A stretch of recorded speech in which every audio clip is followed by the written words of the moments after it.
우리 옆에 분 한번 인사하실까요? 사랑합니다. 잘 오셨습니다. 한번 인사하겠습니다.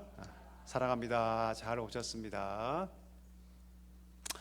오늘 여러분과 함께 그리스도로 옷 입은 성도라는 제목으로 말씀 함께 나누기를 원합니다. 우리가 함께 보고 있는 이 말씀에는 옷에 대한 이야기가 나오고 있죠. 어떤 옷입니까? 바로 제사장의 옷에 대한 규례를 오늘 말씀하고 있습니다. 하나님께 제사를 집전해야 했던, 집내야 했던 그 아주 전적으로 도맡아야 했던 제사장들이 어떤 옷을 입을 것인가에 대한 그 규례가 오늘 본문에 등장하고 있죠. 이 제사장들이 성전에서 하나님의 이 제사라는 고유의 거룩한 직무를 감당하기 위해서는요, 그 직무에 맞는 옷이 반드시 필요했습니다. 거룩한 옷이라고 말할 수 있죠. 근데 이 거룩한 옷은 사람으로부터 오는 것이 아니라, 사람의 지혜와 방법을 따라 오는 것이 아니라, 그 거룩은 그 주체가 누구십니까? 하나님이시죠. 그렇죠? 때문에 하나님께서 이 거룩한 옷의 그 모든 모양들을 직접 말씀해 주신다는 것을 오늘 본문을 통해 알 수 있습니다. 아주 세부적으로 하나님께서 그 옷이 어떤 모양이어야 하는가, 그것에 대해서 친히 말씀해 주셔서 하나님께서 말씀하시고 계시하신 그 내용을 따라서 브살렐 오홀리압이라는 사람이 이 옷을 정확하게 제작을 하게 됩니다. 하나님께서 친히 말씀하신 이 옷을 입지 않고서는 그들이 아무리 신분과 지위가 높다고 해도, 그들이 아무리 레위인이고 아무리 그들이 대제사장 혹은 제사장이라 할지라도 그들은 이 옷을 입지 않으면 절대로 제사라는 직무를 감당할 수 없었다는 것을 알 수 있습니다. 바꿔 얘기하면 그 직무를 감당하기 위해서 반드시 뭘 입어야 한다? 이 옷을 입어야 한다. 반드시 이 옷을 입지 않고서는 이 구별된 옷, 하나님께서 친히 제작하시고 친히 말씀하신 이 옷을 입지 않고서는 절대로 이 직무를 감당할 수 없다고 우리가 볼 수 있다는 것이죠. 자, 그렇다면 왜 하나님께서 이 옷의 규례를 왜 주셨을까요? 우리가 알 수 있는 율법 전체에서 하나님께서 옷에 대해서 말씀하신 규례는 여기밖에 없습니다. 다른 것은 말씀하지 않으세요. 유독 하나님께서 이 거룩한 직무에 관련된 옷을 말씀하시는데요, 왜 하나님께서 이런 규례를 허락하셨을까요? 하나님께서는 이 옷에 어떤 의미를 지금 부여하고 계실까요? 오늘 이 옷의 의미를 전 여러분과 함께 좀 나눴으면 좋겠습니다. 우리가 성막에 대해서 다 지금 보지 않습니다. 하나하나 다 보지 않고 있지만 성막 제작 과정에서 반복적으로 드러나는 한 가지 표현이 하나 있습니다. 그것이 무엇이냐면 오늘 본문에 등장하는데요, 하나님께서 말씀하신 대로 되었더라, 하나님께서 모세에게 말씀하신 대로 되었더라, 이런 표현들이 계속해서 반복적으로 등장한다는 것을 알 수 있습니다. 무슨 말일까요? 모든 성막의 제작의 과정이 철저하게 하나님의 말씀을 따라서 이루어졌다는 것을 알 수 있죠. 성막이 무엇입니까? 그만큼 하나님의 임재를 상징하는 너무나 중요한 장소가 아닙니까? 근데 그 모든 제작 과정이 철저하게 하나님께서 말씀하신 그대로, 하나님께서 계시하신 그대로 철저하게 그 백성이 순종해서 성막을 지었다, 이렇게 우리가 알 수 있죠. 자, 그런데 그렇게 성막을 지을 때 했던 이 표현이 똑같이 오늘 본문 39장에도 등장합니다. 똑같이 하나님께서 말씀하신 대로 그렇게 지어졌다라는 표현이 우리가 다 보지 않았지만 전체 39장에서 몇 번 등장하냐면 7번이나 등장합니다. 각 옷의 부분을 하나하나 설명하면서 뭐라고 얘기하냐면 그렇게 하나님께서 모세에게 명령하신 대로 그렇게 되었더라, 그렇게 만들어졌더라, 이 표현들이 7번이나 등장해요. 이것은 뭘 의미할까요, 여러분? 하나님께서 그렇게 중요하게 여기시는 성막처럼 이 제사장의 옷도 하나님께서 중요하게 보신다는 거죠. 더 나아가서 오늘 모세가 이 책을 기록할 때 성막을 기록할 때 했던 똑같은 패턴, 하나님께서 말씀하셨고 그 말씀하신 그대로 제작이 되었다라는 그 패턴 똑같이 7부분에 걸쳐서 하나님께서 말씀하신 그대로 이 옷이 지어졌다라는 것을 7번, 여러분 7이라는 숫자는요, 우리 구약 성경에서 뭘 의미합니까? 완전함을 뜻하죠. 완전함을. 그러니까 옷 각양각색의 모든 부분들을 하나님께서 말씀하신 그대로 그 옷이 지어졌다는 것을 7번의 이 같은 표현을 반복하면서 완전하게 그 옷이 지어졌다는 것을 오늘 모세는 우리에게 알려주고 있습니다. 쉽게 정리하면 이 옷이 하나님으로부터 나왔고, 이 옷의 디자인과 각양 모든 몸의 부분 모든 것들이 하나님의 디자인, 하나님 작품이고, 그 제작 과정 또한 철저하게 하나님의 방법대로, 하나님의 명령대로, 하나님의 계시대로 이 옷이 지어졌다를 강조하고 있어요. 그것도 출애굽기 가장 말미에, 출애굽기 40장까지 있지 않습니까? 39장에서 이 옷에 대한 이야기를 하고 있어요. 옷의 한 부분도 하나님의 계시와 다르게 만들어진 것이 없다고 본문은 아주 강조하고 있습니다. 여러분, 사람들이 옷을 지을 때는 자기의 생각을 반영하죠. 그렇죠? 옷을 지을 때나 옷을 입을 때는요, 자기의 기호, 자기의 방법, 자기의 생각을 다 담아서 옷을 만들거나 옷을 입습니다. 아마 오늘 나오실 때 입고 나오신 옷도 우리 성도님들의 어떤 기호, 그렇죠? 혹은 감정, 혹은 마음, 이런 것들을 담아서 입기 마련이고 만들기 마련인데, 철저하게 이 제사장들의 옷은요, 하나님의 기호, 하나님의 뜻, 하나님의 방법을 따라서 철저하게 계시하시고 철저한 순종을 따라서 7번이나 그 같은 표현을 반복할 정도로 철저하게 하나님의 계시하신 말씀에 따라서 순종으로 지어진 옷인 것을 39장 전체가 말하고 있다는 것이죠. 하나님은 이 제사장 직무를 감당할 때 철저하게 말씀과 순종으로 지어진 옷을 입기를 원하셨어요. 그냥 내 자신의 어떤 생각, 내 자신의 기호를 따라서 입은 옷이 아니라 철저하게 하나님 말씀과 순종을 통해서 지어진 옷, 하나님 계시와 그 계시에 따라서 완전히 순종으로 지어진 그 옷을 하나님께서는 입기를 원했던 것이죠. 철저한 말씀과 철저한 순종, 이것으로 지어진 옷을 입기를 원하셨다는 것입니다.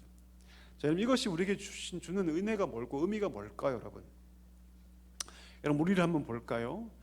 여러분, 우리가 외적으로 볼 때 세상 사람들과 큰 차이가 있습니까, 없습니까? 있습니까, 없습니까? 우리가 예수를 믿으면 얼굴이 갑자기 환하게 막 빛이 나고 그럽니까, 여러분?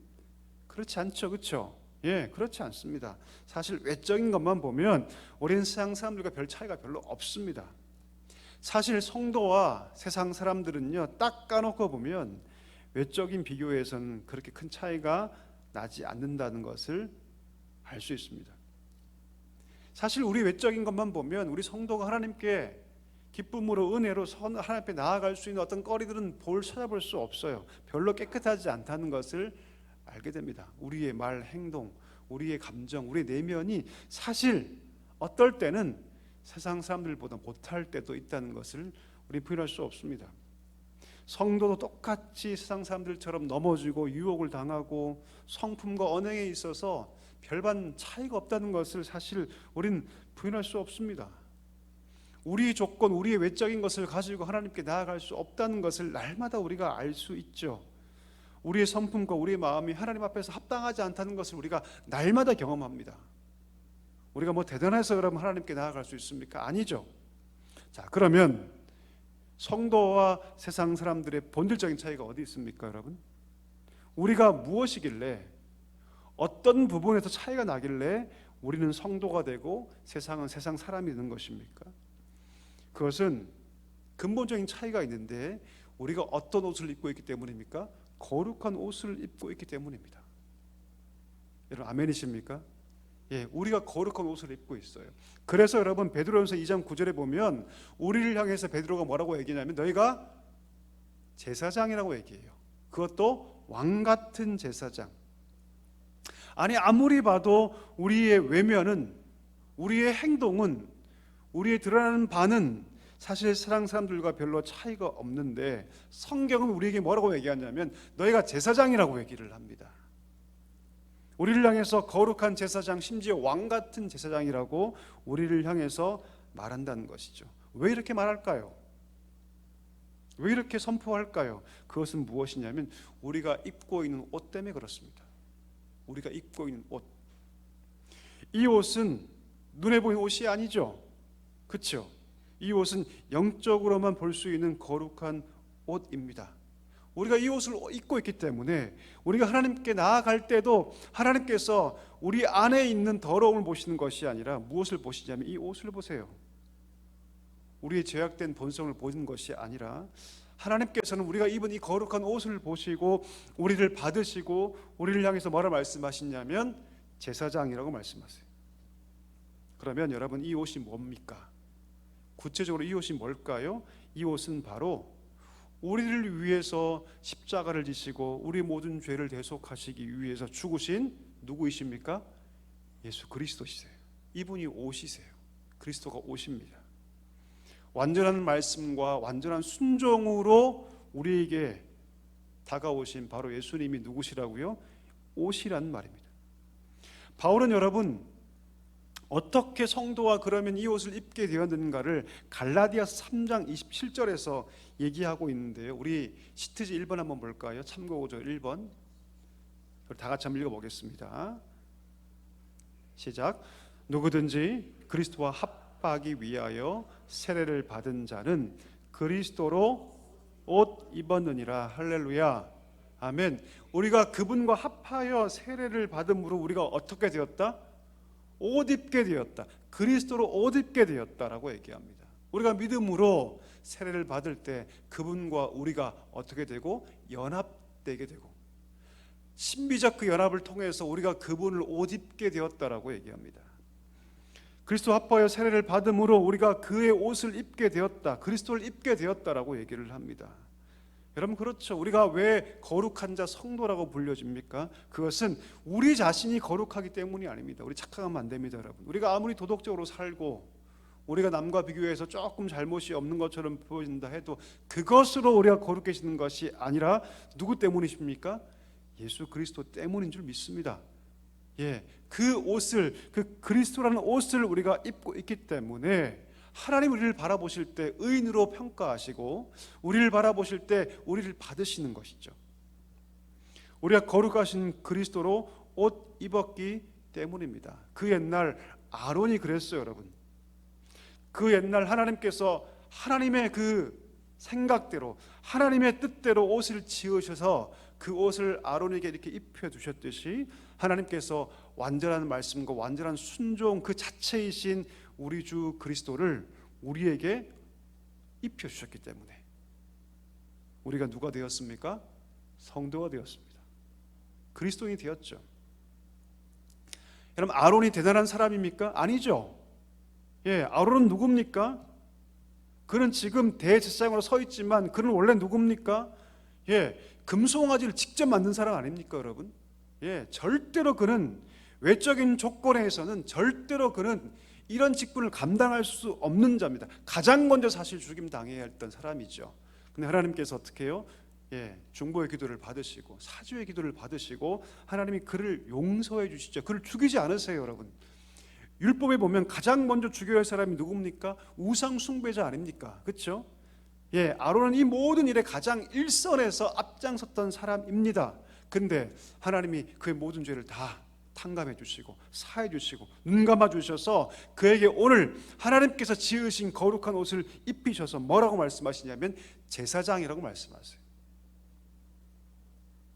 그럼에도 불구하고 그의 모든 죄를 다 용서하시고 하나님이 지으신 거룩한 옷을 입히셔서 제사장의 직무를 감당하게 해주시고 그의 신분을 변화시키시고 그의 삶을 변화시켰던 것이죠. 여러분 똑같습니다. 마찬가지입니다.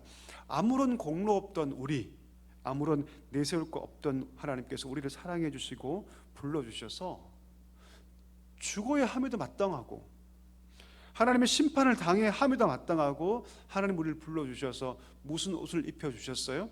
예, 그리스도란 옷을 우리 가운데 입혀주신 줄 믿습니다. 여러분 이 의미를 우리가 안다면 오늘 본문을 그냥 볼 수가 없죠. 우리가 비록 예전에 율법의 시대를 살고 있지는 않지만 우리가 이 옷의 의미를 안다면 우리에게 그리스도의 옷을 입혀주신 그 하나님의 은혜에 감사해야 할 줄 믿습니다. 한번 물어볼까요? 여러분, 오늘 아론이 입고 있는 이 옷이 거룩하고 아름다울까요? 우리가 입고 있는 그리스도의 옷이 더 아름답고 영광스러울까요? 어떻습니까? 아론이 입고 있는 이 옷이 더 영광스러울까요? 우리가 입고 있는 옷이 더 영광스러울까요? 여러분, 그건 비교할 수 없는 옷입니다. 아멘이십니까?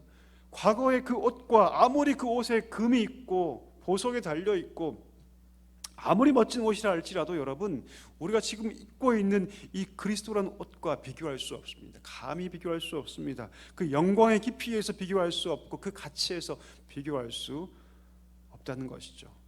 아무것도 아닌 우리를 하나님 사랑해 주시고 불러주셔서 이 옷을 내게 입혀 주셨다라는 이 사실을 우리가 깊이 묵상하며 그 은혜에 감사해야 할 줄 믿습니다. 여러분, 그렇다면 이 옷의 의미가 과연 무엇일까요?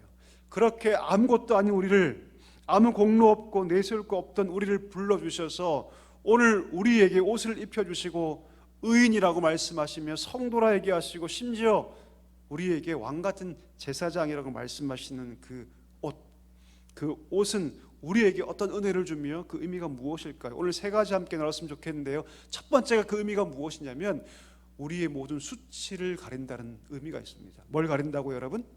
우리의 수치를 가린다. 그리스도의 옷이 여러분 우리의 수치를 가립니다. 아담과 하와가 범죄해서 자기의 죄를 깨닫게 되죠.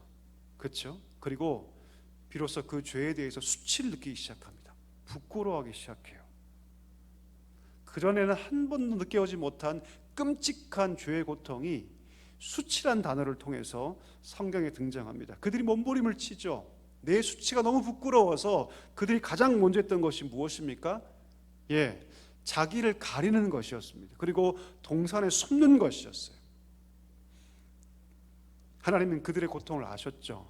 그 몸부림치는 그 수치 때문에 아파하고 몸부림치는 게 인간의 고통을 아셔서 나중에 그들에게 뭘 지어주십니까? 가죽옷을 지어주셔요. 가죽옷. 아무런 죄 없는 짐승 하나를 희생시키셔서 그 짐승에 뭔 죄가 있습니까, 여러분? 근데 일부러 하나님 그 짐승을 죽이시죠. 그리고 가죽을 다 벗기셔서 가죽을 통해서 가죽 옷을 지으십니다. 그리고 그 옷을 아담과 하와에게 입혀주시죠. 그들의 수치를 가려주십니다. 그 가죽 옷을 통해서 비로소 수치를 그들이 가리게 되죠. 여러분, 우리가 그리스도로 옷 입는다는 것은 무엇이냐면 우리 모든 죄와 우리 모든 수치가 가리워진다. 하나님 앞에서 이런 의미가 있습니다. 우리가 그리스도 옷 입을 때 우리의 죄가 하나님 앞에서 가리워집니다. 그리고 우리가 하나님 앞에 설 수 있게 되는 것이죠. 어떤 옷도 어떤 것도 우리의 명예도 우리의 권력도 우리의 부도 우리의 모든 화려한 스펙도 우리 죄를 가릴 수가 없습니다. 이것을 알아야 합니다. 서양 사람들이 여러분 그거를 통해서 자기의 죄를 가리려고 하죠. 자기 약점을 가리려고 하죠. 여러분 정치인들 보십시오. 청문회를 하거나 등등 하면 얼마나 많은 죄악들이 그 속에서 막 올라오게 됩니까? 하지만 그 권력으로 그 모든 걸 다 가리려고 하지 않습니까? 근데 그걸 가려집니까? 권력으로, 힘으로, 돈으로, 명예로 우리 죄를 가릴 수가 있습니까? 아니요. 언젠간 다 밝혀지게 됩니다. 죄는 그 어떤 것도 가릴 수가 없습니다. 오로지 우리 모든 죄악들을 가릴 수 있는 유일한 것은 무엇이냐면 그리스도라는 옷밖에 없습니다. 이것을 우리가 알아야 합니다. 우리가 그분으로 옷 입는다는 것은 어떤 의미입니까?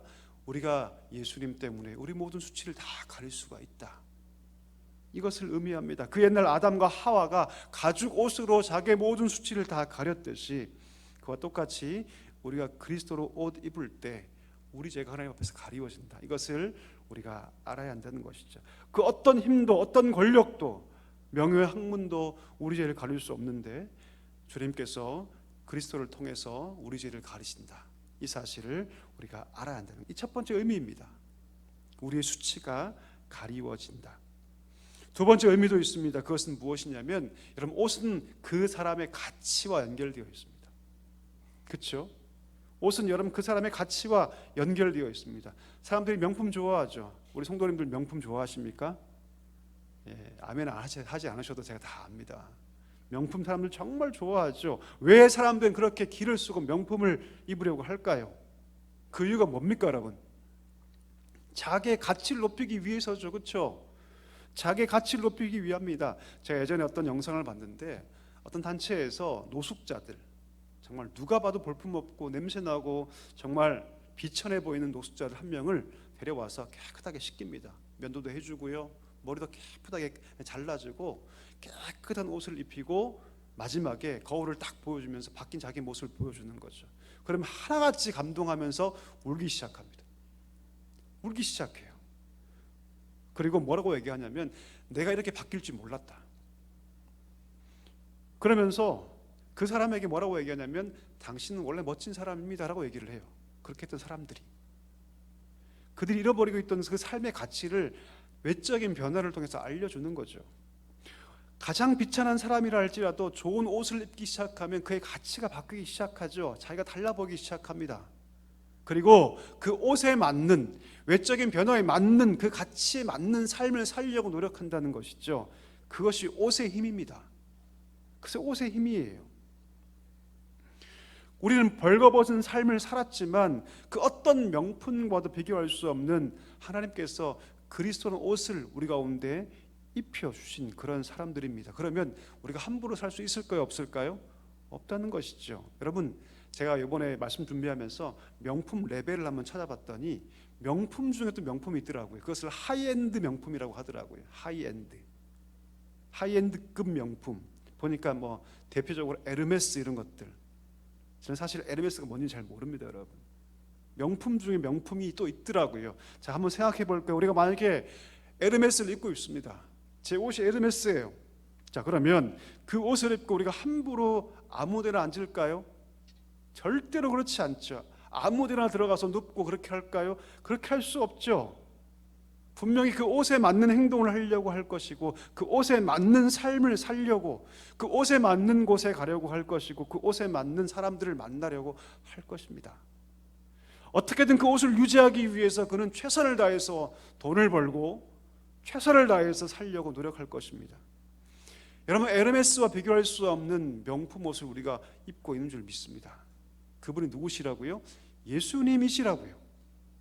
그 옛날 아무리 금으로 치장하고 보수로 치장했던 그 대제사장의 옷과도 비교할 수 없는 옷을 우리가 입고 있다는 것을 알아야 합니다. 우리가 최고급 명품 옷을 입으면 그의 격에 맞는 삶을 살려고 노력을 하죠. 애를 쓰죠. 예? 만약 우리가 그런 양복을 입었다면 그 양복에 어울리는 신발을 사기 위해서 우리가 애를 쓰지 않습니까? 예. 우리 여성분들 그러더라고요. 왜 백을 안 사냐면, 백을 사면 옷을 또 사야 된대요. 옷을 사면 또 신발을 사야 된대요. 신발을 사면 또 액세서리를 사야 된대요. 그러니까 아싸리 처음부터 안 산대요. 그런 말씀 하시더라고요. 우리가 어떤 명품을 입으면 다른 부분까지 그렇게 맞추기 위해서 노력하지 않습니까? 그것을 격에 맞는 삶이라고 얘기합니다. 우리가 그리스도를 입었다면, 어떤 명품과 비교할 수 없는 최고의 가치이신 그리스도를 옷 입고 있다면 그 격에 맞는 삶을 우리는 살아가야 한다는 것이죠. 그 격이 뭘까요? 성경은 그 격을 뭐라고 얘기하냐면 예수님의 그 인격을 본받아야 한다고 얘기합니다. 예수님의 그 인격을 본받아야 한다. 너희가 그 옷을 입고 있기 때문에 그 격을 따라 살아가야 한다. 그래서 여러분, 로마서 13장 14절 한번 읽어볼까요? 같이 한번 읽어보겠습니다. 2번입니다. 같이 읽습니다. 오직 주 예수 그리스도로 옷 입고 정욕을 위하여 육신의 일을 도모하지 말라. 아멘. 그 다음 말씀도 읽겠습니다. 그러므로 너희는 하나님이 택하사 거룩하고 사랑받는 자처럼 긍휼과 자비와 겸손과 온유와 오래 참음을 옷 입고. 아멘. 이것이 그리스도의 인격이고 품격입니다. 이 격대로 살아가라고 얘기하는 것이죠. 우리가 그 옷을 입었으니 그 옷에 합당하게 살아가라고 얘기합니다. 첫 번째 뭘 우리에게 요구합니까? 육신의 정욕을 위하여 육신의 일을 도모하지 말라. 이것은 그 옷을 더럽히는 것이다 라고 얘기하죠. 우리가 에르메스를 입고 저기 운동장 가서 막 뒹굴지 않는 것처럼 우리가 그리스도는 옷을 입고 있으니 육신의 일을 도모하고 정욕을 꾀하는 것, 그것은 그 옷을 더럽히는 것이다. 아무렇게나 가서 여러분 저기 먼지 구덩이 가서 그 옷을 더럽히는 것이다. 그렇게 얘기하는 것이죠.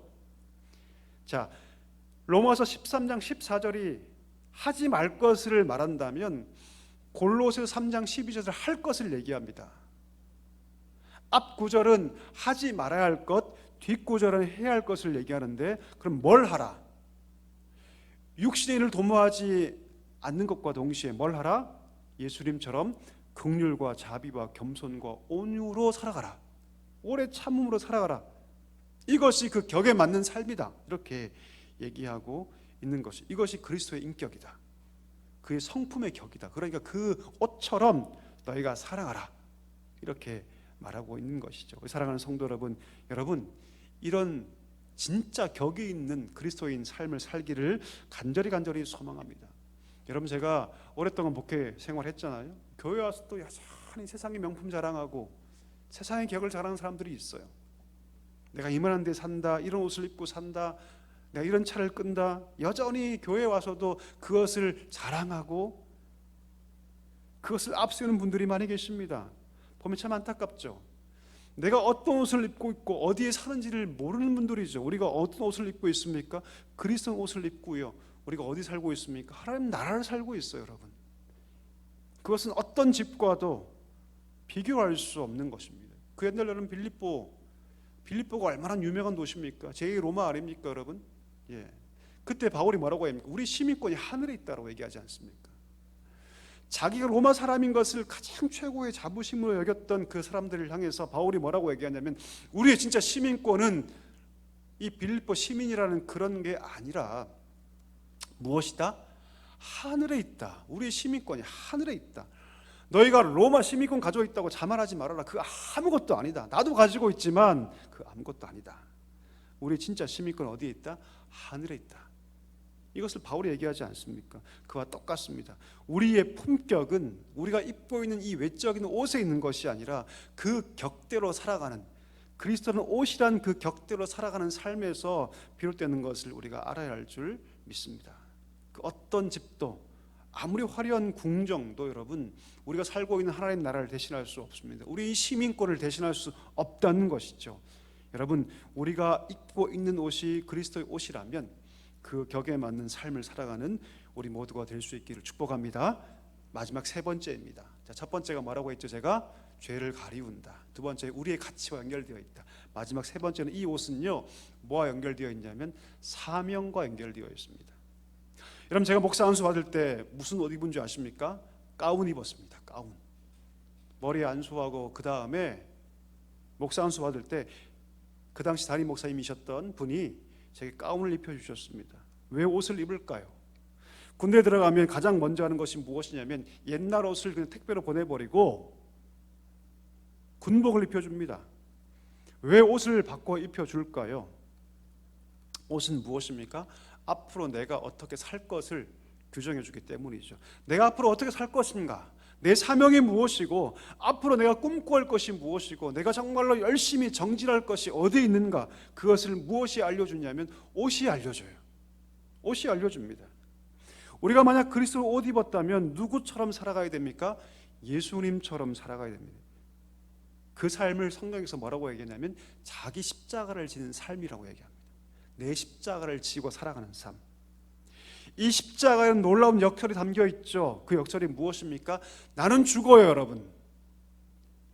나는 죽지만 그 죽는 현장에 놀라운 생명의 역사가 일어난다는 것이죠. 그래서 여러분, 예수님 일찍이 뭐라 말씀하십니까? 이 십자가는 그냥 죽는 곳으로 끝나는 것이 아니라 십자가는 놀라운 역설이 있는데 그 역설은 뭐와 같다? 하늘의 밀과 같다. 하늘의 밀이 죽으면 그냥 끝나는 것이 아니라 30배, 60배, 100배의 열매를 맺는다. 제가 이번 주에 한 영상을 봤는데 키위를 키우는 어떤 골드 키위, 황금 키위를 키우는 어떤 분 영상을 봤거든요. 전 세상에 그 키위 나무에 그렇게 많은 키위가 처음 봤습니다. 그분이 정말 기뻐하면서 뿌듯해하면서 보십시오, 영상 찍는 분에게 이렇게 많은 키위가 열렸습니다. 세상에 한 줄기에서 키위가요 포도처럼 열려 있어요. 제가 깜짝 놀랐습니다. 야, 제가 처음 봤거든요. 키위를 먹을 줄 알았지 이렇게 몰랐거든요. 야, 키위조차도 저렇게 한 열매에서, 한 줄기에서 수십 개 걸리는구나, 처음 알았습니다. 여러분, 십자가의 현장에서 나는 죽지만 내가 죽는 그 현장에서 십자가는 반드시 생명을 잉태시킵니다. 그것도 30배, 60배, 100배의 열매를 맺게 된다고 주님 보장하고 계시죠. 내가 죽어서 생명의 역사를 일으키는 것, 이야말로 이 옷을 입은 사람의 사명인 줄 믿습니다. 여러분, 우리가 어떤 옷을 입었다고 우리가 함께 나눴습니까? 그리스도로 옷 입은 자입니다. 이 옷은 여러분, 그 옛날 오늘 본문에 보듯이 아론이 입었던 옷과 비교할 수 없는 거룩과 영광이 담겨있는 옷이 우리가 입고 있는 옷인 줄 믿습니다. 왜냐하면 이 옷이 누구이기 때문입니까? 예수님이시기 때문이에요. 그분 때문에 우리 모든 수치가 다 가리워지고요, 그분 때문에 보잘것없는 우리가 가장 가치 있는 존재로 바뀝니다. 그렇다면 우리는 그 격에 맞는 삶을 살아가야 할 줄 믿습니다.